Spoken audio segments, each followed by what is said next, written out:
আওয়ামী লীগ সভানেত্রী শেখ হাসিনাকে দেশে ফেরাতে তার নিজ নির্বাচনী এলাকা গোপালগঞ্জের কোটালীপাড়ায় মিছিল করেছেন বিপুল নেতাকর্মী। এদিকে দেশে ফেরার ঘোষণা দিল সাবেক প্রধানমন্ত্রী শেখ হাসিনা। শুধু দেশে ফিরবেন তাই না, দেশে ফিরে নির্বাচনে অংশগ্রহণ করবে জানিয়েছে ছেলে সজীব ওয়াজেদ জয়। প্রধানমন্ত্রী ও আওয়ামী লীগ সভাপতি শেখ হাসিনা দেশে ফেরার ঘোষণায় ছাত্রলীগের করছে তা না, ভারতে বসে দল গোছানোর চেষ্টা করছেন আওয়ামী লীগকে আবার সংগঠিত করার জন্য।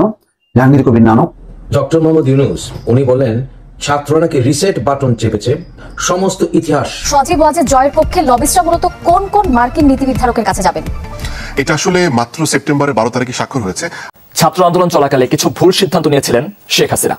মার্কিন সাময়িকী টাইম ম্যাগাজিনকে দেয়া এক সাক্ষাৎকারে এমনটা জানিয়েছেন ছেলে সজীব ওয়াজেদ জয়। আসসালামু আলাইকুম সম্মানিত দর্শক মণ্ডলী, এই মুহূর্তের একটি গুরুত্বপূর্ণ আপডেট নিয়ে আবারও আপনাদের মাঝে উপস্থিত হয়েছে প্রিয় দর্শক। এই জন্য আপনারা যারা যেখান থেকে দেখছেন অবশ্যই ভিডিওটি শেয়ার করবেন, এমনকি সাবস্ক্রাইব করে আমাদের সাথে থাকবেন। প্রিয় দর্শক, যে বিষয়টি আপনাদেরকে জানাবো সেটি হলো, আপনারা সকলে জানেন দেশ ছেড়ে পালিয়েছেন সাবেক প্রধানমন্ত্রী শেখ হাসিনা। ভারতে অবস্থান করেছিলেন, সেখান থেকে তিনি মধ্যপ্রাচ্যের দুবাই অবস্থান করছেন। এমনকি ইতিমধ্যে সেখান থেকেই চিঠি পাঠিয়েছেন আমেরিকায় জো বাইডেনের কাছে। সেই চিঠিতে কি লেখা রয়েছে, এমনকি ইতিমধ্যে জো বাইডেন কি উত্তর দিয়েছে সাবেক প্রধানমন্ত্রী শেখ হাসিনাকে, এই ভিডিওটি আপনাদেরকে তুলে ধরবো।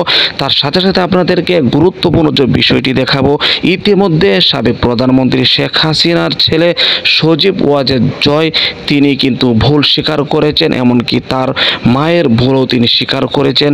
বৈষম্য বিরোধী ছাত্র আন্দোলনের সময় তার মা অর্থাৎ সাবেক প্রধানমন্ত্রী শেখ হাসিনা যে ভুলগুলো করেছেন সেই ভুলগুলো তিনি স্বীকার করেছেন, এমনকি মিডিয়ার সামনে এসে প্রকাশ করেছেন। বিস্তারিত থাকবে ভিডিওতে প্রিয় দর্শক, তাই ভিডিওটি খুবই গুরুত্বপূর্ণ হতে চলেছে। না টেনে ধৈর্য সহকারে শেষ পর্যন্ত দেখবেন। প্রিয় দর্শক, আসুন আমরা সেই মূল ভিডিওতে চলে যাই। ছাত্র আন্দোলন চলাকালে কিছু ভুল সিদ্ধান্ত নিয়েছিলেন শেখ হাসিনা। মার্কিন সাময়িকী টাইম ম্যাগাজিনকে দেয়া এক সাক্ষাৎকারে এমনটা জানিয়েছেন ছেলে সজীব ওয়াজেদ জয়। সে সময় নিহতদের অর্ধেকই বিদেশি গোয়েন্দা সংস্থার দেয়া অস্ত্রে সন্ত্রাসীদের গুলিতে মারা গেছেন, এমনটা দাবি করেন জয়। ভবিষ্যতে নির্বাচনের জন্য শেখ হাসিনা বাংলাদেশে ফিরবেন কিনা সে বিষয়ে এখনো কোনো সিদ্ধান্ত হয়নি বলে জানান তিনি। টাকা পাচারের বিষয়ে তিনি বলেন, অভিযোগ তোলাই যায়, তবে তার কোনো সত্যতা নেই। শ্রীলঙ্কা আবারও রপ্তানিতে শীর্ষে। গত 5 আগস্ট ছাত্র জনতার আন্দোলনের মুখে পদত্যাগ করে দেশ ছাড়েন সাবেক প্রধানমন্ত্রী শেখ হাসিনা। আওয়ামী লীগ সরকার পতনের পর বেশ কয়েকবারই আন্তর্জাতিক গণমাধ্যমের সম্মুখীন হয়েছেন শেখ হাসিনার ছেলে সজীব ওয়াজেদ জয়। এবারই প্রথম কোনো মার্কিন গণমাধ্যমকে সাক্ষাৎকার দিলেন তিনি। মার্কিন ওই সাময়িকীকে জয় বলেছেন, আন্দোলনের সময় তার মায়ের কিছু ভুল সিদ্ধান্ত ছিল। আন্দোলনে নিহতের বিষয়ে তিনি দাবি করেন, অর্ধেক মানুষ মারা গেছেন সন্ত্রাসীদের গুলিতে, যাদেরকে অস্ত্র সরবরাহ করেছিল একটি বিদেশি গোয়েন্দা সংস্থা। সাক্ষাৎকারে জয় বলেন, শেখ হাসিনার প্রত্যাবর্তনের বিষয়ে এখনো কোনো সিদ্ধান্ত নেওয়া হয়নি। সজীব ওয়াজেদ বলেন, দেশের বর্তমান পরিস্থিতি নিয়ে তার মা খুবই হতাশ, কারণ 15 বছরে আওয়ামী লীগের সব পরিশ্রমই বিফলে যাচ্ছে। এ সময় ব্যাংক হিসাব জব্দের প্রসঙ্গ টেনে দুর্নীতির সকল অভিযোগ অস্বীকার করেন জয়। তবে অন্তর্বর্তীকালীন সরকারের উপর আস্থা রাখছেন তিনি।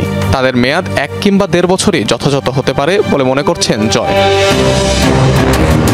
গণহত্যা এবং মানবতা বিরোধী অপরাধের দায়ে আওয়ামী লীগকে নিষিদ্ধের দাবি হাস্যকর বলেও টাইম ম্যাগাজিনকে বলেন শেখ হাসিনা পুত্র জয়। তার দাবি, বাংলাদেশের সবচেয়ে প্রাচীন এবং বৃহত্তম রাজনৈতিক দলকে খুব সহজেই নিষিদ্ধ করা যাবে না, আইনিভাবে তা সম্ভবও নয়।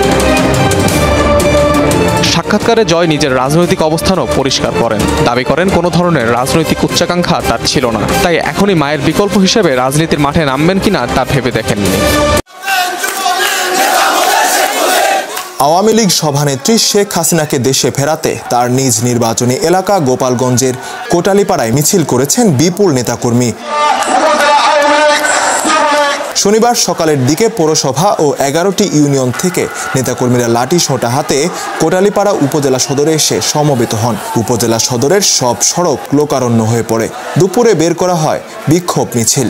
250-টিরও বেশি ডিজাইন অপশন নিয়ে ওয়ালটন স্মার্ট ফ্রিজ, বোঝে আপনার প্রয়োজন। মিছিল শেষে উপজেলা পরিষদ সংলগ্ন বঙ্গবন্ধুর মোরালের সামনে দাঁড়িয়ে উপজেলা আওয়ামী লীগ সহযোগী সংগঠনের নেতাকর্মীরা শপথ নেন। শপথ বাক্য পাঠ করান কোটালীপাড়া উপজেলা আওয়ামী লীগের সাধারণ সম্পাদক আয়নাল হোসেন শেখ।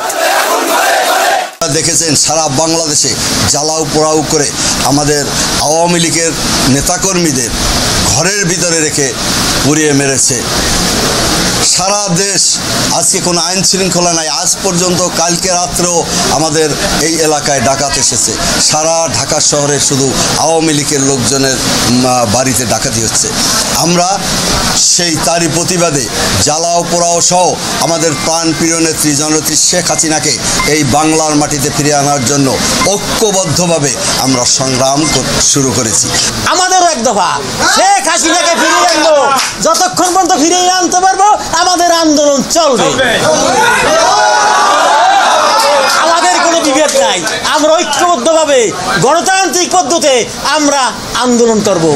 নিরস্ত্রভাবে অহিংসভাবে আমরা এই আন্দোলন করব। এ সময় জেলা আওয়ামী লীগের সাধারণ সম্পাদক GM শাহাবুদ্দিন আজম, কোটালীপাড়া উপজেলা আওয়ামী লীগের সভাপতি ভবেন্দ্রনাথ বিশ্বাস, যুগ্ম সাধারণ সম্পাদক কামাল হোসেন শেখ, পৌর মেয়র মতিয়ার রহমান হাজরা, জেলা ছাত্রলীগের সভাপতি নিউটন মোল্লা সহ আরও অনেকে উপস্থিত ছিলেন। কোনো কিছু পাচ্ছিছে না, যার কারণে উনি ব্যর্থতাই হয়ে গেছে এই দেশে। শেখ হাসিনার অধীনে সম্ভব।